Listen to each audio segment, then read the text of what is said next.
पश्चिमी देशों को परमाणु हमले के लिए तैयार रहना होगा। अमेरिका के रिपब्लिकन सेनेटर मिट रोमनी की यह बड़ी चेतावनी है। पुतिन के सबसे घातक हथियारों के लिए तैयार रहे, ये अमेरिकन सेनेटर कह रहे हैं, रिपब्लिकन सेनेटर कह रहे हैं। बल्कि रूस परमाणु हमले की तैयारी कर रहा है, यह मिट रोमनी का बयान है। न्यूयॉर्क टाइम्स को उन्होंने एक इंटरव्यू दिया, उसमें मिट रोमनी ने यह कहा। तो मिट रोमनी ऐसा क्यों कह रहे हैं, राजन जी, क्या लगता है? देखिए, मुझे लगता है कि जो अमेरिका के खासकर जो रिपब्लिकन पार्टी के लीडर्स हैं, कई बार वो इस ढंग के स्टेटमेंट देते आए हैं। आपको पता होगा कि जॉन मैकेन इससे पहले रिपब्लिकन लीडर होते थे। वो तो यहाँ तक बोलते थे कि रसिया कुछ भी नहीं है, एक पेट्रोल पंप है जो कि सारे देशों को पेट्रोल सप्लाई करता है। तो इस ढंग के डेरोगेटरी स्टेटमेंट देते हैं। लेकिन जो न्यूक्लियर वार का इशू है, हम इंडिया में भले ही सीरियसली नहीं लें, लेकिन यूरोपियन कंट्रीज और अमेरिका इसको सीरियसली लेता है। और उनको लगता है कि अगर वार एस्केलेट होता है, रशिया का ह्यूमिलिएशन होता है, रशिया का डिफीट होता है, रशिया को कॉर्नर किया जाता है, तो वैसी स्थिति में ये वार एस्केलेट हो सकता है और न्यूक्लियर अटैक की संभावना बनती है।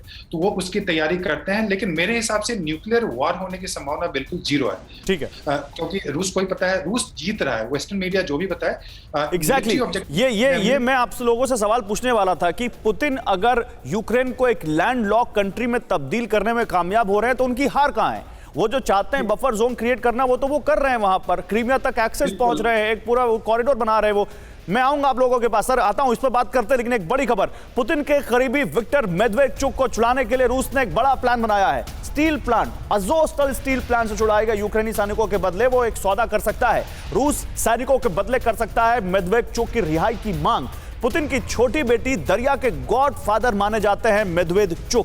तो अब सवाल है कि क्या यहां पर यूक्रेन ने कहा था कि या वेस्टर्न इंटेलिजेंस ने कहा था कि जो अज़ोस्टल से सैनिकों ने सरेंडर किया उनकी संख्या बढ़ा चढ़ाकर बता रहा है यूक्रेन रूस, तो क्या यही मकसद है कि वो ज्यादा से ज्यादा नेगोशिएट कर सके? समझिए इसको, रूस अज़ोस्टल स्टील प्लांट से छुड़ाए गए यूक्रेनी सैनिकों के बदले यूक्रेन से एक बड़ा सौदा कर सकता है। किसका सौदा? इस शख्स का सौदा जो पुतिन का बहुत करीबी है। रूस यूक्रेनी सैनिकों के बदले यूक्रेन में विपक्ष के नेता और पुतिन के करीबी विक्टर मेदवेदेव की रिहाई की मांग कर सकता है। रूसी टीम के सदस्य लेनॉर्ड स्लस्टकी ने कहा कि वो अभी सभी संभावनाओं पर विचार कर रहे हैं। RIA नोवोस्टी न्यूज एजेंसी ने यह रिपोर्ट किया। विक्टर मेदवेदेव यूक्रेन में विपक्ष के नेता हैं जिन पर राजद्रोह के आरोप लगे थे और जंग के शुरुआती दिनों में ही इनको गिरफ्तार करके घर में नजरबंद कर दिया गया था। विक्टर यूक्रेन के सबसे अमीर लोगों में हैं जो रूस के साथ संबंधों की वजह से विवादों में रहे हैं।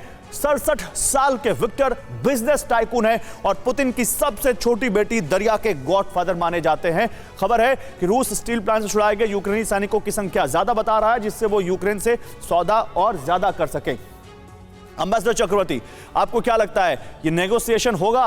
और ये नेगोशिएशन क्या कोई यहां पर हम ये मान सकते हैं कि कोई एक सिल्वर लाइनिंग इस नेगोशिएशन की वजह से कि आगे और नेगोशिएशन के टेबल पर आएंगे रूस और यूक्रेन?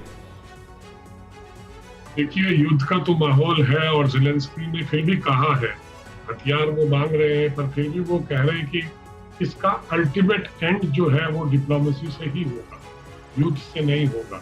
वो खुद ही उनको समझ में आ गया है और खुद ही कह रहे हैं। मुझे तो लगता है कि जो मारियोपोल में अज़ोव स्टील प्लांट में से जो लोग पकड़े गए हैं या जो सरेंडर किए हैं, उसके साथ उनका वार्तालाप चल रहा है, मेरे ख्याल में शुरू हो गया होगा। और उसकी वजह से वो लेवरेजिंग करेंगे उसको कि भाई लेन देन होगा उसमें।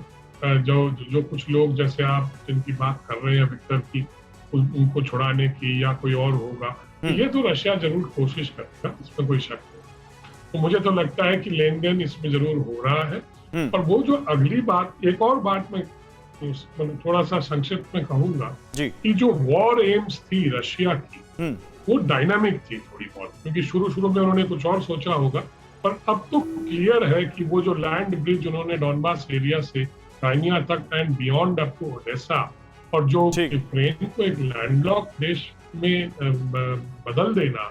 अड़ी सोमवार से शुक्रवार शाम 6 बजे सिर्फ TV9 भारतवर्ष पर।